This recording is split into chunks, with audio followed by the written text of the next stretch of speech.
강서구청장 보궐선거 패배한 국민의힘 수도권 위기론이 팽배한데 경기도 김포시의 서울 편입을 골자로 하는 소위 메가서울 공약을 승부수로 들고 나왔습니다.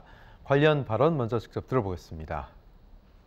서울 주변 도시의 경우에 주민들의 의사를 존중해서 생활권과 행정 구역이 일치되도록 하는 것이 우리 국민들을 위한 길이다. 그런 원칙하에서 총선 전략이라고 앞에 그렇게 굳이 붙이기보다는 지역민들의 수건을 당이 선제적으로 좀 챙기겠다는 그런 의미로 이해해 주시면 좋겠습니다. 네, 국민의힘 갑자기 당론으로 김포시를 콕 집어서 서울로 편입하겠다고 밝히고 있습니다. 자, 열세 지역인 수도권의 표심을 의식한 포퓰리즘 아니냐 야당은 비판하고 있는데, 자, 이종훈 평론가님, 사실 서울이라는 게 계속 확장이 되어 왔습니다만 유독 왜 김포시를 지금 이 시점에서 서울로 편입시키려는 카드를 꺼낸 걸까요? 네, 저는 이게 김기현 대표 맞춤형 총선 공약이라고 일단 생각합니다. 네. 그러니까 좀 얼마 전에 이제 인요한 국민의힘 혁신위원장이 이 호남의 스타급 중진들 수도권 차출론 얘기했지 않습니까? 네, 영남의 스타급 네. 중진들이요. 예, 그러면서 콕 집어서 김기현 대표를 또 이야기를 했단 말이에요. 조영천 원내대표 둘을 다 콕 네, 집었죠. 두 사람을 콕 집었죠. 그래서 이거는 사전에 상당히 교감을 이룬 상태에서 이제 나온 발언이다. 네. 자, 김기현 대표가 수도권에 이제 출마한다고 전제했을 때 이기기가 쉽지 않죠. 그러려면 이제 판을 완전히 뒤집을 만한 이제 빅 이슈가 이제 필요한 겁니다. 네.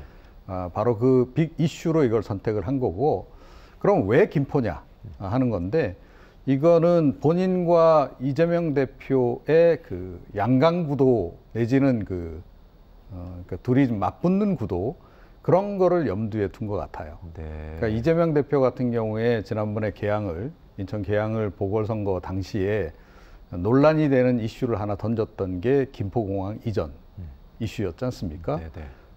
이제 김포시도 이제 해당되는 얘기예요, 사실은 이 부분은.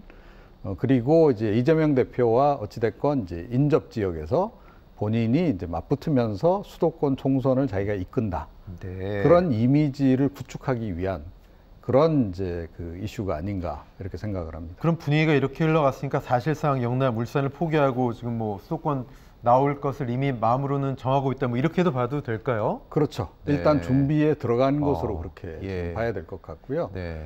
이제 그 김포 얘기가 나오면서 이제 네네. 나머지 또 수도권의 다른 인접 도시들 얘기도 또 나오고 그렇죠. 있잖아요. 그죠? 네. 좀 더 추가될 수도 있는 겁니다. 예, 예. 그들 지역에 아마 그 영남에서 올라오는 중진급들을 예. 포진을 시키지 않을까. 예. 그렇게 한다라고 전제하면 해당 지역 같은 경우에는 일단 긍정적인 반응이 나올 수밖에 없거든요. 표심은 들썩거리겠네요. 예. 예. 이제 그런 그 표심을 활용해서 적어도 그들 지역에서는 우리가 우세를 점할 수 있다. 네.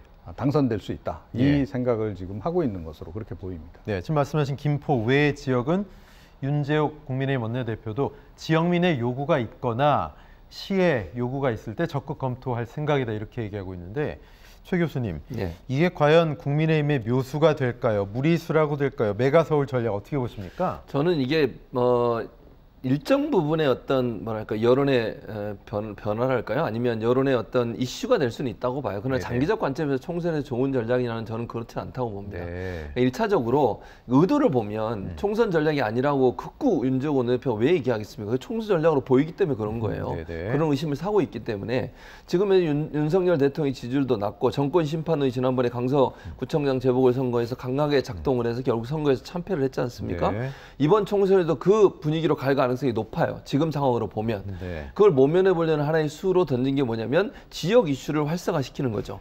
그럼 김포뿐만 아니라 다른 지역까지 만약에 논란이 되면요. 그 지역에 있는 분들 입장에서는 이거 다 잊어버릴 수가 있어요. 예를 들면 대통령의 어떤 정책에 대한 실망감, 정권 심판론, 그리고 국민의힘에 실망했던 부분들, 이런 부분들보다는 지역 이슈가 더 커지게 되는 거잖아요. 네. 그럼 이게 선거에서 중요한 영향을 미칠 가능성이 있다고 보는 것 같은데, 저는 그렇게 해서 과연 그러면 국민의힘이 결정적으로 경제적으로 영향을 받을 수 있을 것이냐, 저는 좀 한계가 있다고 생각합니다.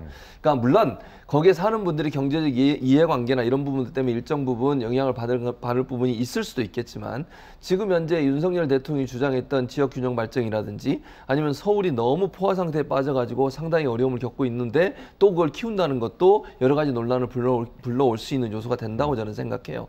그러니까 순간적으로 어떤 이슈를 접했을 때 그 이슈는 이익을 먼저 생각한다고 하면 시간이 지나면서 이 이슈가 실제 실행 가능성도 낮은 이슈가 될 수 있다는 생각을 하게 되면 총선 이슈용 총선 전략용 이슈라고 하는 이해가 될 것이다. 왜냐하면 이거 다 이루어지려면요, 총선 전까지는 불가능하고요. 이 이슈 가지고 국회 통과까지 해야 돼요. 물론 총선 후에 어떤 결과가 나올지 모르겠지만 그런 상황에서 국민의힘이 원하는 대로 모든 걸 일사천리로 처리할 수 있는 문제가 아니라고 보여지고요. 논란도 많을 거라고 생각합니다. 네. 그런 점에서 본다고 하면 이게 뭐 크게 총선에까지 영향을 미쳐가지고 총선 판도를 바꿀 만큼의 이슈가 된다. 그렇게는 보기 어렵다고 보여집니다. 네.